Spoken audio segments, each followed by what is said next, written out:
Setiap kuartalan saya pasti ke Singapura. Itu dulu sebelum COVID menyerang, hingga saat ini sudah setahun lebih saya belum ke sana. Di mana bulan ini awal bulan saya berencana ke Singapura karena beberapa perjanjian dan pelaporan memerlukan tanda tangan basah yang saya harus lakukan langsung. Ketika dapat kabar bahwa saya harus membayar $400 untuk biaya vaksin di Singapura, ya saya jadi bingung. Kalaupun saya bawa surat dan sudah divaksin di Indonesia pakai Sinovac, ternyata hal ini dikabarkan tidak berlaku bagi Singapura. Informasi ini mengejutkan saya. Untuk masuk ke Singapura tetap harus dikarantina beberapa hari dan membayar biaya $2.000 Singapura yang ditanggung sendiri oleh para turis. Atau ya ke Singapura bayar $400 untuk divaksin, kemudian setelah divaksin makan-makan dijual, lalu balik lagi ke Jakarta. Ya silahkan juga. Ini asli membuat saya bingung. Dunia pervaksinan ini bagaimana sih sebenarnya? Gak standar banget. Mana yang standar dunia? Mana yang standar WHO? Mana yang untuk kepentingan globalis? Mana yang untuk kepentingan nasionalis? Bubrah semuanya. Dengan beragam informasi ini tetap ada bunyi ting di kepala saya. Bener deh, semua ini bagi saya orang yang bodoh ngaku pintar ini langsung saja mengambil kesimpulan. Apapun keputusannya, sepertinya ada sebuah grand plan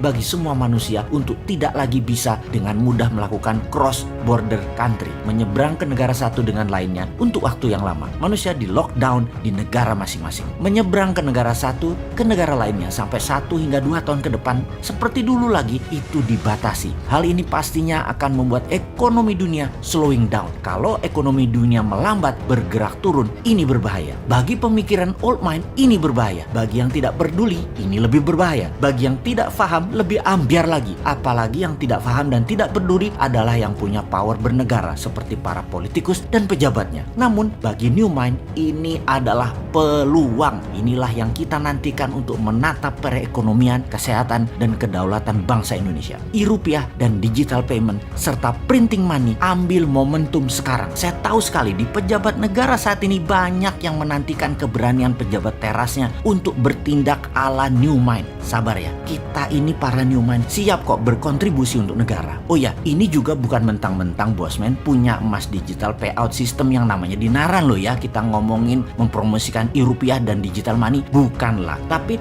memang karena New Mind ini mikirnya progresif agresif, maju ke depan dan selalu mengambil peluang, terutama peluang yang membuat bangsanya berdaulat. Sekarang dunia dalam tekanan second wave COVID, strategi COVID, vaksin, dan di setiap negara itu selalu mementingkan domestiknya terlebih dahulu. Karena itu jika pemerintah peduli dengan rakyatnya dan melihat ini sebagai sebuah kesempatan emas menjadikan Indonesia global player, inilah masa tepat kita bertindak berdaulat dan ambil kendali negara tanpa menggunakan kekuatan asing. Oke, kita jelaskan untuk kesekian puluh kalinya cara bernegara agar menjadi negara superpower mirip strategi Tiongkok dan Amerika. Amerika menggunakan strategi printing money itu di tahun 30-an dengan strategi yang disebut Green Deal untuk membangun jalanan criss-cross saling silang di Amerika untuk meningkatkan industri mesin, manufaktur, kendaraan bermotor, mobil kereta api, dan lain sebagainya. Kemudian di tahun 1971 untuk membangun hampir di semua sektor di Amerika hingga puncaknya mencetak uang untuk meminjami negara sekutu serta negara miskin yang akan dikendalikan sumber daya alamnya, itu mereka lakukan. Dicetak dolar dengan underlying oil atau disebut dengan petrodolar adalah awal dari percetakan dolar secara masif di awalnya di tahun 70-an tersebut. Hingga saat ini 65% uang beredar di dunia di luar Amerika adalah dolar. Tiongkok meniru sejak tahun 1989.